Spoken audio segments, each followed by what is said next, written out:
முதல்வர் வந்து ஓயாமல் உழைக்கிறார். அரசுக்கு கெட்ட பேர் வரக்கூடாது, திமுக கட்சிக்கு கெட்ட பேர் வரக்கூடாதுன்னு சொல்லிட்டு பொழுதுக்கும் அந்த சிந்தனை அந்த வேலையை வந்து பண்ணிக்கிட்டே இருக்கார் முதல்வர். இப்படி வேணுன்ட்டே செஞ்சாரோ இல்லை பிளான் பண்ணி சொன்னாரோலாம் தெரியாது. தாவேகாவை முடிச்சு விடுற வேலையை அவர் ஆரம்பிச்சிட்டார். அது நல்லா தெரியுது. காங்கிரஸ் தாவேகாவுக்கு பட்டநாமம் போட்டுச்சு, திமுக வந்து காங்கிரஸுக்கு பட்டநாமம் போட்டு இன்னைக்கு 3 சீட்டுக்கு இவ்வளோ மல்லு கட்டினீங்களே. சக்கரவர்த்தி வந்தாக, கிரீஷ் சோழங்கர் வந்தாக, மாணிக்கம் தாக்கூர் வந்தாக, என்ன ஆச்சு? இதுதானே நடந்தது. ஸ்டாலின் சார் என்ன நினச்சாரோ அதானே நடந்தது. மொத்தமாக முச்சு விட்டாரா அவங்க 2 பேரையும்? கனவா கண்டுக்கிறீங்க? கனவு. தாவேகாவும் காங்கிரஸும், பாசாபாய் வர்சஸ் ஜோசப் விஜய், யார் வேணும்னு முடிவு பண்ணோம். இவங்க எல்லாம் நாங்கள் மாணிக்கத்து கூடவே இருந்துக்கிறோம், ஸ்டாலின் கூடவே இருந்துக்கிறோம், வந்துட்டாங்க. இதான் யதார்த்தம். தாவேகாவுக்கு ஓட்டு போட்டால் இவங்க வந்து ஊன்னு ஊரில் கத்துவாங்க, தாவுவாங்க, குதிப்பாங்க. அவங்க பேச்சு அவங்களே கேட்க மாட்டாங்க. நம்ம நாடு தாங்காதுப்பா, அதனால எல்லாம் வேணாம், நம்ம கலாச்சாரத்துக்கும் நாட்டுக்கும் செட் ஆகாது, அதனால் நாங்கள் இலையில் போகிறோம் இலைக்கே போகிறோம், சூரியனில் போகிறோம் சூரியனுக்கே போகிறோம், எனக்கு இலையும் பிடிக்கல சூரியனையும் பிடிக்கல தாமரையும் பிடிக்கல, நான் நாம் தமிழ் கட்சியில் போட்டு போகிறேன்னு இது 2 நாளாக பேசு பொருள் ஆகிட்டு. இதுவும் விஜய் சாருக்கு தெரியாது. ஒன்று திமுக தனி மெஜாரிட்டியில் ஜெயிச்சிடும், இல்லை அண்ணா திமுக தனி மெஜாரிட்டியில் ஜெயிச்சிடும். அதை வந்து மக்கள் வந்து சிந்திச்சு ஓட்டு போடுவாங்கன்றது என்னோட புரிதல். பட் விஜய் வந்து நாள் ஆக ஆக அவர் யார் எந்த விதமான அரசியல் பண்ணுறாருன்னு மக்களுக்கு முன்னாடி அது வெளிப்படுறதுனால விஜய் எதிர்பார்த்த அளவுக்கு பெரிய வாக்குகள் தரமாட்டார் என்பது என்னோட புரிதல். அவரை நம்பி யாரும் கூட்டணிக்கு வரல, அவரை நம்பி யாரும் வந்து தனிப்பட்ட நபர்கள் பெருசாக இன்றைக்கி தூக்கி பிடிக்கிறதுல, அவரோட துறையில் இருக்கிறவங்களே இன்றைக்கி அவரை வந்து கேள்விகள் கேட்க ஆரம்பிச்சிருக்கிறாங்க. கேள்விகள்லாம் விஜய் மீது காழ்ப்புணர்ச்சியால் இல்லை, விஜய் வந்து அக்கறை இல்லாமல் போகக்கூடிய தன்மைனால. எடப்பாடி பழனிசாமி ஒரு 16 அறிக்கையை சொல்லிட்டாரு. திமுகவில் வந்து அறிக்கையாக சொல்லாமல் 2000 ரூபா நாங்கள் கொடுக்குறோன்னு அதுக்கு அட்வான்ஸே போட்டு காட்டிட்டாங்க. இவர் என்ன பண்ணுறாரு? ஒரு தேர்தல் அறிக்கையை தயார் பண்ண முடியாத ஒரு அளவில் தான் அந்த கட்சி. அப்போது எல்லாத்துலேயுமே ஸ்லோ. லிபர்ட்டி தமிழ் நேயர்களுக்கு வணக்கம். இன்றைய நேர்காணலில் நாம் சந்திக்க இருப்பவர் பத்திரிகையாளர் கோட்டீஸ்வரன் அவர்கள். வணக்கம் சார். வணக்கம். நேயர்களுக்கு அன்பு வணக்கம். இப்போ 2 நாட்களாக சமூக வலைதளங்களில் ஸ்டாலின் அவர்கள் டெண்டராகிறாரு. குறிப்பாக அந்த காங்கிரஸுடனான பேச்சுவார்த்தை முடிச்சதுக்கிறப்ப அவருடைய செய்கை எல்லாமே முடிஞ்சு போச்சு அப்படிங்கிறது அவரே விளக்கம் கொடுத்துருந்தாரு. எல்லாம் முடிஞ்சிருச்சான்னு கேட்டாங்க, நான் முடிஞ்சிருச்சுன்னு சொன்னேன் அப்படின்னு சொல்லி விளக்கம் கொடுக்குறாரு. அடுத்தடுத்து தன்னை டைம் லைனில் வச்சுக்கிறாரு. குறிப்பாக இப்போ இந்த மார்ச் 6ஆம் தேதி ரொம்ப முக்கியமான நாள், அண்ணா எப்படி தமிழ்நாட்டுக்கு ரொம்ப முக்கியமான நாளாக இது பண்ணாரோ அதே போல் வந்து ஒரு 14 துறை சார்ந்த அறிவிப்புகளை கொடுத்துருக்கிறாரு. 2030 கனவு திட்டங்கள் குறித்தும் பேசியிருக்கிறாரு. மீண்டும் திமுக ஆட்சி மலரும் அப்படின்னு சொல்லியிருக்கிறாரு. அவருடைய இந்த கருத்துக்களை நீங்கள் எப்படி பார்க்குறீங்க? ஒரு சைடு வந்து விஜய் அவர்கள் வந்து திமுக மீது மக்களுக்கு எதிர்ப்பு உருவாக்கிட்டு இருக்கிறார். ஒரு சைடு வந்து எடப்பாடி பழனிசாமி ஊராக கிராமமாக போய் மக்களையே சந்தித்து இந்த பார்ட் டைம் பாலிடிக்ஸ் பண்ணாமல் ஃபுல் டைம் பாலிடிக்ஸ் பண்ணி திமுக மீது இதெல்லாம் தப்பு இருக்குங்க, இதெல்லாம் சரி செய்யணும்னு அவர் பிரச்சாரத்தை முன்வைக்கிறார். பாரதிய ஜனதா கட்சி ஏதோ பண்ணுது, அது என்ன பண்ணுது ஏது பண்ணுது யாருக்கும் தெரியாது. ஆனால் அவங்களுக்கும் ஆட்சி அதிகாரத்தில் பங்கு வேணுன்ற ஆசை இருக்குது. இப்போ இந்த காலகட்டத்தில் முதல்வர் வந்து ஓயாமல் உழைக்கிறார். நேற்று நான் அந்த நிகழ்ச்சிக்கு போயிருந்தேன், அந்த 2030 vision function Chennai Nandambakkam trade சென்டரில். டைமுக்கு வந்துட்டு எல்லா அமைச்சர்களும் என்ன சொல்கிறாங்க ஏது சொல்கிறாங்கன்னு சொல்லிட்டு உட்காந்து கூர்ந்து கவனித்து பார்க்குறாரு. கிட்டத்தட்ட நேற்று வந்து ஒரு ரிப்போர்ட் கார்டு மாதிரி எல்லா அமைச்சரும் என்னென்ன பண்ணிங்க 5 வருஷத்தில், அடுத்து என்னென்ன ப்ரொஜெக்ஷன்ஸ் இருக்குன்ற மாதிரி. ஃபஸ்ட்டு டிஆர்பி ராஜாவும் பிடிஆரும் பேசினாங்க. அதுக்கப்புறம் ஒவ்வொரு துறை, அப்புறம் விவசாயம், அதுக்கப்புறம் எல்லாம். அப்போ வந்து காணொலி ஒன்று போடுறாங்க, இந்த துறையில் இதெல்லாம் பண்ணியிருக்கோன்னு. யாருன்னா வெளியூரில் இருந்தோ இல்லை ஒரு சிலர் பார்க்கும்போது உண்மையிலே ஒரு நல்ல நிகழ்ச்சி. அப்போது அரசுக்கு கெட்ட பேர் வரக்கூடாது, திமுக கட்சிக்கு கெட்ட பேர் வரக்கூடாதுன்னு சொல்லிட்டு பொழுதுக்கும் அந்த சிந்தனை அந்த வேலையை வந்து பண்ணிக்கிட்டே இருக்கார் முதல்வர். அது பண்ணிகிட்டே இருக்கும்போது இந்த கூட்டணியில் ஒரு குழப்பம்னு காங்கிரஸ் கட்சி தாவேகா வச்சு ஒன்று பண்ணி விட்டுது. என்னடா நம்ம வந்து கெட்ட பேர் வந்துடக்கூடாது, மக்கள் வந்து திமுகவை வந்து தப்பாக நினச்சிடக்கூடாது அப்படின்னும்பொழுது அவர் என்ன பண்ணுறாருன்னா, ஒரு உண்மையை சொல்லணும்னா, முதல்வராக ஸ்டாலின் தொடரட்டும் அப்படின்றதான் அவங்க முன் வைக்கிறாங்க. திமுக ஆட்சி மலரட்டும்ன்றதை இப்போ விட்டுட்டாங்க. ஏன் அப்படின்னா முதல்வருக்கு ஒரு நல்ல பேர், ஒரு வசீகரம் இருக்குது, அதுதான் அவங்களோட ட்ரம்ப் கார்டு. நீங்கள் போயிட்டு இந்த எம்எல்ஏ அந்த எம்எல்ஏ ஐயோ இவர் குவாரி பண்ணுவார், இவர் வந்து ரியல் எஸ்டேட்டு, இவர் வந்து சண்டை போடுவார் அப்படின்ற மாதிரிலாம் வருது. இன்னொன்று இவர் இது திமுகவே கிடையாது, இவர் அதிமுகலேருந்து வந்தவருன்ற மாதிரி அந்த சிக்கல்லாம் இருக்குது கட்சிக்குள்ளே. அதனால் அவர் என்ன பண்ணுறாருன்னா, அரசு நல்லா இருந்ததா இல்லையா அப்படின்னு அரசை மையமாக வைத்து அவர் நிகழ்ச்சிகள் பண்ணுறாரு. அரசாங்கத்தின் மூலிமா மக்களுக்கு என்னென்ன பண்ண முடியுமோ அவர் அதை பண்ணிக்கிட்டு இருக்காரு. அப்படி இருக்கும்போது இந்த காங்கிரஸ் பண்ண இந்த குளறுபடியில் ஒரே தலைவலி 60-70 நாளாக டிசம்பரில் ஆரம்பித்து இது ஜனவரியில் பீக்கு. நாங்கள் அங்கே போயிடுவோம் அங்கே போய் கட்சியில் எங்கேயும் போல் காங்கிரஸ் கட்சிக்கு காங்கிரஸ் தாவேகாவுக்கு பட்டநாமம் போட்டுச்சு, திமுக வந்து காங்கிரஸுக்கு பட்டநாமம் போட்டிருக்கு. எப்படின்னா அந்த அப்படின்னாரு செய்க முடிஞ்சிச்சு, முடிச்சு விட்டாச்சு அப்படின்றது தான் பொருள். நேற்று அந்த நிகழ்ச்சியிலையுமே வந்து அந்த டிடி அவர்கள் தான் அதை ஆங்கர் பண்ணுறாங்க. அவங்க வந்து எல்லாரும் அமைச்சராக இருக்காங்க, எல்லாரும் ஆளாளுக்கு நிறைய நேரம் எடுத்தால் நிகழ்ச்சியை முடிக்க முடியாது, நீங்கள் தான் முதலமைச்சர் வந்து இது பண்ணோம், அதனால் 5 நிமிஷத்துக்குள்ளே முடிச்சுக்கிட்டு சொல்லணும்னு சொல்லிட்டு நீங்கள் ஒரு ஆக்ஷன் ஒன்று பண்ணுவீங்களா, அதை பண்ணி உங்கள் அமைச்சருக்கு சொன்னோன்னா நேற்று ஏஞ்சி நின்று இப்படி பண்ணுறாரு. அப்போ அது வைரல் ஆயிடுச்சு. அது அவர் வந்து அதை இப்படி வேணுன்ட்டே செஞ்சாரோ இல்லை பிளான் பண்ணி சொன்னாரோலாம் தெரியாது. தாவேகாவை முடிச்சு விடுற வேலையை அவர் ஆரம்பிச்சிட்டார், அது நல்லா தெரியுது. இன்னும் அது அதிமுக ஆரம்பிக்கலை. அதிமுகவும் விரைவில் அந்த வேலையை ஆரம்பிப்பாங்க. அதிமுகக்கு என்னென்னா லேட் ஸ்டார்ட்டு, கொஞ்சம் இன்ஜின் சூடாகணும். அவங்க வந்து எப்படின்னா இந்த எலெக்ஷன் நேரத்தில் தான் வேலை செய்வாங்க. திமுக கொஞ்சம் முன்கூட்டியே விறுவிறுன்னு இருப்பாங்க. இன்னொன்று அதிக பாதிப்பு ஒரு திமுக தான். அதிமுக சப்போர்ட் பண்ணி பார்த்தாங்க விஜய்க்கு. கரூர் விஷயத்தில் போயிட்டு மெனக்கெட்டு வாலண்டியராக போய் சப்போர்ட் கொடுத்து அவர் கண்டுக்கவே இல்லை, நம்மளை ஒரு பொருளாகவே பார்க்கல, நம்மளை மீறி அவர் பெரிய ஆளுன்னு காட்டிக்கிறாரு, மன பிம்பத்தில் இருக்கிறாரு அப்படின்னோடனே அப்புறம் அடிக்க ஆரம்பித்தாங்க. இப்போ பிரேக் விட்ருக்காங்க. இப்போ அதிமுக திருப்பி இறங்கி களத்தில் அடிக்க ஆரம்பிச்சப்போ விஜய் அவர்களோட அந்த பர்செப்ஷன் இருக்குல்ல, அவர் உருவாக்கி வச்சுருக்கிறதெல்லாம் ஒன்று ஒன்றா இதுவாகும். முதல்வர் வந்து இப்படி காட்டினார் இல்லைங்களா, எடப்பாடி பழனிசாமி வேறு மாதிரி எதனா காட்டுவார். அன்றைக்கி தேதி ரிசல்ட் வரும்போது தெரியும் தாவேகாவை வந்து எவ்வளவு பின்னாடி போகுது. இப்போ இன்றைக்கி நிறைய பேர் என்ன நடக்குதுன்னா, நாட்டில் சீமான் அவர்களுக்கு மாற்றாக இருப்பார் இவர். சீமானும் மாற்றத்தை தான் சொல்லியிருந்தார். நான் தமிழர் கட்சிக்கு தொடர்ந்து போட்டுக்கிட்டு இருக்கேன், ஆனால் தோற்று போகுது, ஒரு எழுச்சியில் அந்த கட்சியில், அதனால் நான் தாவேகாவுக்கு ஓட்டு போடுவேன்னு பேசினவங்க நிறைய பேர் இப்போ சமூக வளத்தில் என்ன பதிவு பண்ணுறாங்கன்னா, நான் திரும்பவும் நாம் தமிழர் கட்சிக்கே போயிடுறேன், மாற்று அப்படின்னா நாம் தமிழர் கட்சி ஆப்ஷன் இருக்குது, நான் அங்கேயே போயிடுறேன், நான் இதுக்கு தாவேகாவில் ஓட்டு போடணும்.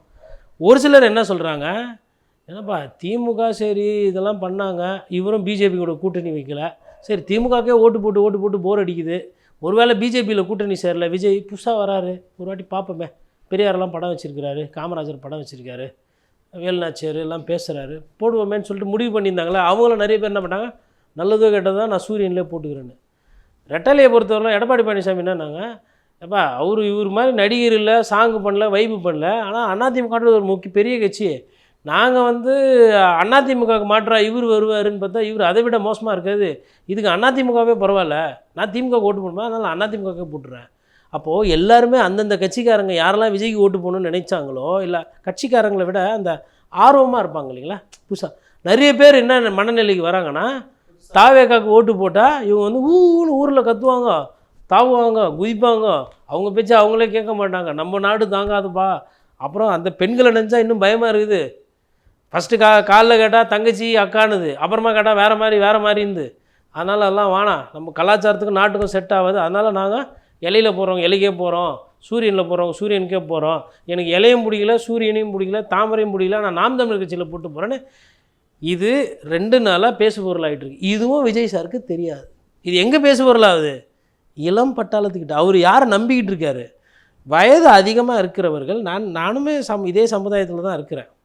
ஒரு 45 வயசுக்கு மேலே இருக்கிறவங்களோ, இல்லை ஒரு குடும்ப தலைவரோ, இல்லை ஒரு குடும்ப தலைவியோ, ஒரு அம்மாவோ தாயோ என்கிட்ட வந்து பேசும்போது ஃபஸ்ட்டு நான் என்னமோ நினச்சேன், நீங்கள் பேசினது வந்து சரியில்லை அப்படின்ற மாதிரி, நீங்கள் வந்து ஏதோ இந்த திராவிட கட்சிகளுக்கு வந்து முட்டு கொடுக்குற மாதிரி நீங்கள் பேசுகிறீங்கன்னு அவங்கள சந்தேகப்பட்டேன். ஆனால் கரெக்டு, பார்வை கரெக்டு, பத்திரிகைக்காரன்ல ஸ்பாட்லேருந்து அன்றைக்கி கரூர் விஷயத்துலேருந்து உங்கள் மேலே வந்து ஓரளவுக்கு ஓகே இவர் கரெக்டாக தான் சொல்கிறாரு, நான் பேசுங்க, தொடர்ந்து பேசுங்க, வீட்டில் கூட என் வீட்டில் 1-2 சொல்லுங்க விஜய்னு போயிட்டு காதை பிடிச்சி திருவி வேறு எதுக்குன்னா போட்டுக்கோ, அதில் போடாதுன்னு நான் சொல்லுவேன்னு சொல்லிட்டு என்கிட்ட அதாவதுங்க. இப்போ நம்ம பேசுகிறது எல்லாமே வந்துட்டு என்னோடய கருத்துன்றதை தாண்டிட்டு தெருவாக சுற்றுறதோட நோக்கம் வந்து மக்கள் என்ன நினைக்கிறாங்களோ அதை போய் சொல்லணும் செய்தி. அவங்களுக்கு பிடிச்சா அதை ஏற்றுக்க போகிறாங்க, பிடிக்கலன்னா நான்லாம் ஒரு ஆளே கிடையாது, நம்மளை நிராகரிச்சுட்டு போவாங்க. ஆனால் யாராக வேணால் பெரிய ஆளாக இருக்கட்டும், ஒரு பெரிய ஆளை எதிர்த்து நம்ம ஒரு கருத்து வைக்கிறோம். இப்போது ஊழல் அப்படின்னு வரும்பொழுது நம்ம திமுகவை எங்கேயும் வந்து கேள்வி கேட்காம இல்லை. பாரதிய ஜனதா கட்சின்னு வரும்போது பாரதிய ஜனதா கட்சி பண்ணக்கூடிய அந்த அவலங்கள் நாட்டுக்கு எவ்வளவு தள்ள கொடுத்துருக்குறாங்கன்றதை நம்ம சொல்கிறோம். எடப்பாடி பழனிசாமி அவர்கள் ஆட்சியில் வந்து போன காலகட்டத்தில் ஊழல் இருந்தது, நடவடிக்கை எடுக்கல. இன்றைக்கி இருக்கக்கூடிய அமைச்சர்கள் மீது நடவடிக்கை இல்லை, முன்னாள் அமைச்சர்கள் மீது நடவடிக்கை இல்லைன்றதை நம்ம பேசிகிட்டு இருக்கோம்.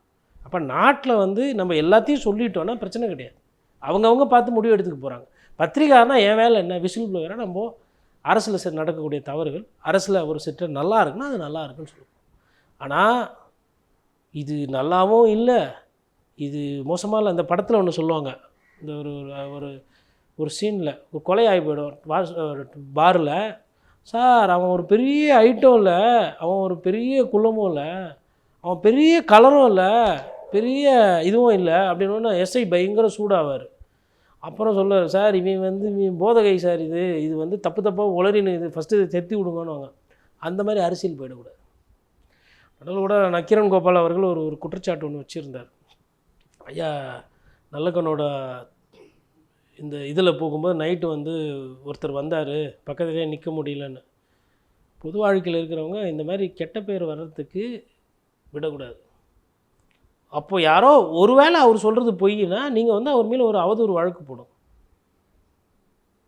சரி, இன்றைக்கி அவதூறு வழக்கு போட்டிங்க, நாளைக்கு டெய்லி ஒருத்தர் மேலே அவதூறு வழக்கு போட்டால் எல்லா கேமராவும் உங்களை பார்த்துட்ருக்குமே, எல்லா நாளுமே நைட்டில் நீங்கள் அவைலபிளாக இருக்கணுமே, அந்த சிக்கல்லாம் இருக்கே, பிரச்சனை இருக்குது.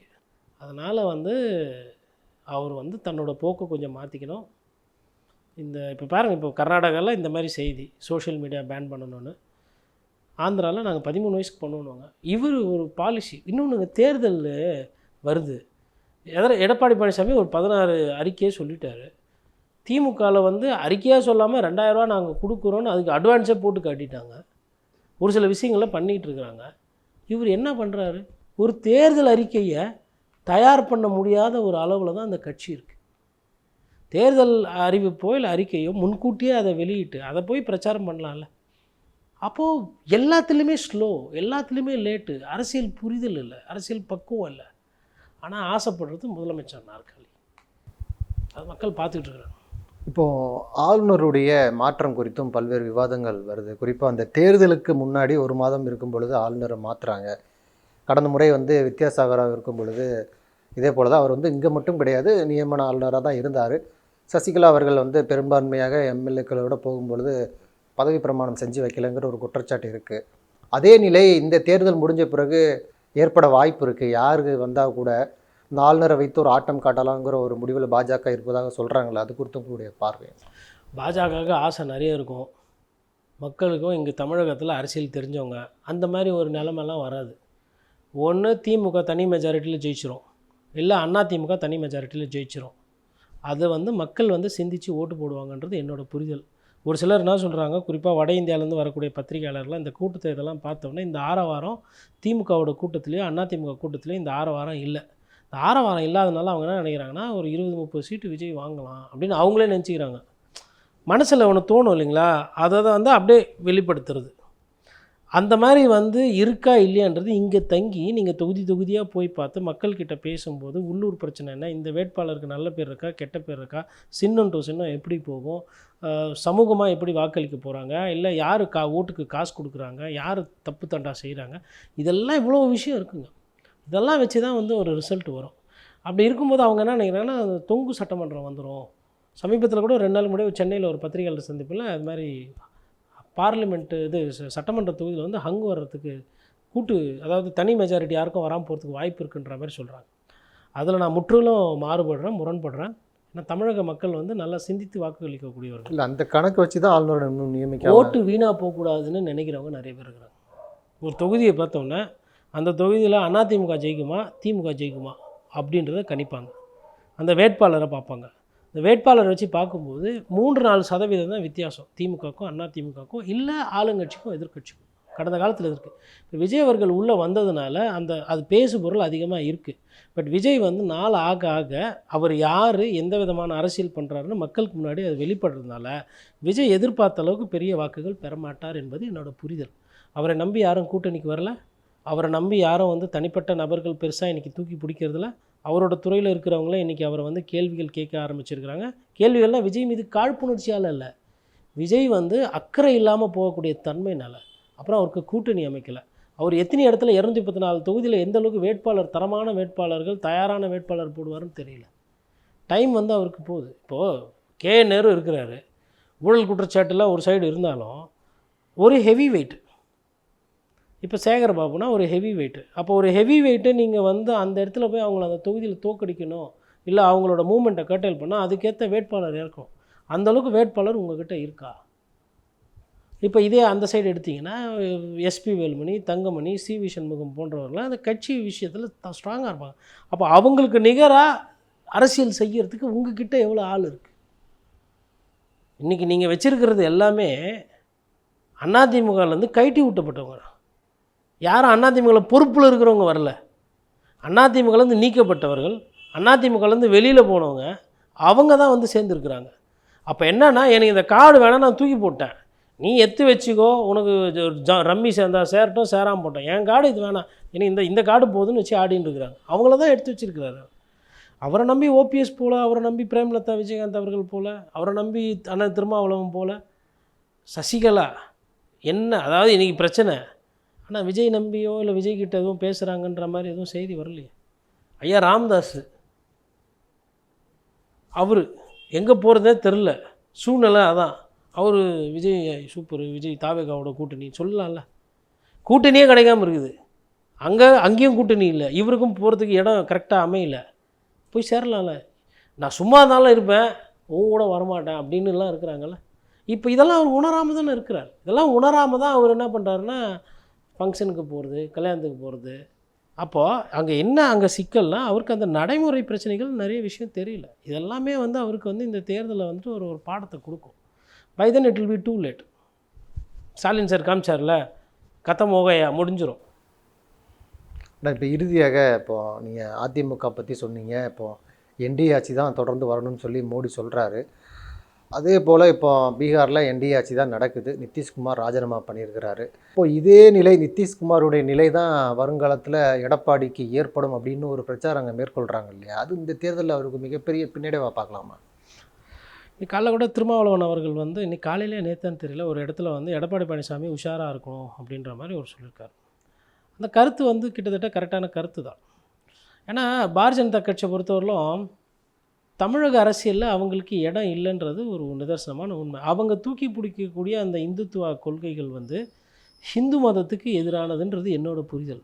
ஏன்னா நான் வந்து ஒரு பிறப்பால் ஒரு இந்து, ஆனால் மனசாலியோ இல்லை என் நண்பர்களை பார்க்கும்போதோ அதுன்றது அது வீட்டில் இருக்கும். என் நண்பர்களையோ என்னோடய மற்ற சொந்தங்கள், அதாவது இஸ்லாமியர்களையும் என்னோடய சொந்தமாக பார்க்குற கிறிஸ்துவ, ஏன்னா கூட படித்தவங்க, கூட வளர்ந்தவங்க, எனக்கு ஒரு வேளை சாப்பாடு கொடுத்தவங்க, எங்கள் அப்பா கூட பழகினவங்க, அது எப்படிங்க மாறும் அந்த உறவு, அந்த உணர்வு? ஸோ தமிழ்நாட்டு மண் இப்படி. நான் படித்தது புது கல்லூரி, நான் படித்தது சென்ட் ஜோசப் ஸ்கூலு. எனக்கு நான் எங்கள் வீட்டில் எங்கள் அப்பா சித்தப்பா எல்லாமே எங்களை வளர்க்கப்பட்ட விதம் வேறு, திராவிட பாரம்பரியத்தில் வளர்ந்தேன். இப்போ நான் எதுக்கு சொல்கிறேன்னா, என்ன மாதிரி தான் எல்லோரையும் இங்கே வளர்த்துருக்குறாங்க. அதனால தான் இங்கே வந்து மத சண்டையோ ஜாதி சண்டையோ இருக்கிறது கிடையாது. சாதி சண்டை ஓகே, அது வேறு, அதுக்குள்ளே நான் போகல, அதுக்கு எனக்கு தீர்வு தெரியாது. பட் மத சண்டைன்றது ஒன்று தமிழ்நாட்டில் இங்கே இல்லை. அப்போ இல்லாத ஒரு விஷயத்தை அதை ஒண்டியே மூலதனமாக வச்சுக்கிட்டு நீங்கள் அரசியல் பண்ணணும்னு நினச்சிட்டு தாமரை மலரும் அப்படின்னா எப்படி மலரும்? குறைந்தபட்சம் ரெட்டலைக்கு பின்னாடி ஒளிஞ்சிருந்தாவாச்சு ஏதோ வந்து ஒரு 10 சீட்டு கிடைக்கலாம். போன வாட்டி 4, இந்த வாட்டி ஒரு 10 சீட்டு. எதார்த்தம் 150 சீட்டு நீங்கள் வாங்கிட்டு ஒரு 120 சீட்டு ஜெயிக்கிற கெப்பாசிட்டி வந்ததுன்னா அன்றைக்கி சொல்லுங்கள் என்டிஏ ஆட்சி, என்டிஏ கூட்டணி, அவ்வளோதான். இப்போ இது மாதிரி பேசுகிறதுனால தான் தொகுதி பங்கீடே முடியாமல் இழுகிறார் அவர். எடப்பாடி பழனிசாமியும் வந்துட்டு என்ன ஸ்கூலில் கோலி விளையாடி வந்துட்டு முதலமைச்சர் ஆனாரா? இந்த கதை எல்லாம் தெரியும், எல்லாம் உள்ளூர் கருத்து, வெளியூர் இது அரசியல் எல்லாம் தெரிஞ்சது தான் வருது. அதனால் பாதுகாப்பாக இருக்க வேண்டியது அண்ணன் திருமாவளவன் சொல்கிறதும் நீங்கள் கேட்ட கேள்வி என்பது சரி. பட் நிதிஷ்குமார் இந்த விஷயத்தில் எனக்கு உள்ளபடியே பர்சனலாக சந்தோஷம். ரொம்ப நாளாக பதவி எங்கே இருக்குதோ, வயசு ஆகிப்போச்சு, நடக்க முடியல, நான் முதலமைச்சர், நான் தான் முதலமைச்சர், யார் வந்தாலும் யார் போனாலும் நான் முதலமைச்சர், என்னையா கொள்கை இது? ஒரு கண்ணியமாக வயசாகி போச்சு, போதும், அடுத்த தலைமுறைக்கு வழி விடுவோம், அந்த புரிதலே இல்லாத ஒரு அரசியல்வாதியாக இருக்கிறார். அதனால் அவருக்கு வந்து இன்றைக்கி கிட்டத்தட்ட போதும் சார், நீங்கள் ரொம்ப பண்ணீங்க, ரிட்டையர்டு ஹர்ட் அப்படின்னு சொல்லி அமுச்சு விட்டாங்க. பாஜக இதை நிறைய நேரத்தில் பண்ணியிருக்கிறாங்க, ஏக்நாத் ஷிண்டே போன்றவர்களை உருவாக்கினாங்க, சேனாபாத் பண்ணாங்க. அதனால் அந்த கருத்து இருக்கிறது. பட் தமிழ்நாட்டு மக்கள் அந்த தப்பு பண்ண மாட்டாங்க. எங்கே இது சாத்தியம்னா, பாரதிய ஜனதா கட்சி ஒரு 50 எம்எல்ஏ 70 எம்எல்ஏ இருக்கிறாங்கன்னா இது சாத்தியம். சீட்டே கொடுக்க மாட்டாங்களே அவ்வளோ. எடப்பாடி பழனிசாமி என்ன 70 சீட்டாக கொடுக்க போகிறாரு?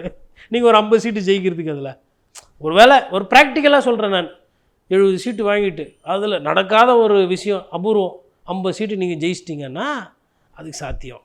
ஃபஸ்ட்டு உங்களுக்கு 70 சீட்டே கிடையாது, 30, 35, 38 அதுக்குள்ளே தானே பேசிகிட்டு இருக்கிறாங்க. அதில் எவ்வளோ குறைக்கணுமோ குறைப்பாங்க இல்லையா? இன்னும் யார் யார் வரல? இன்னொன்று டிடிவிக்கு வேறு நீங்கள் கொடுக்கணும்.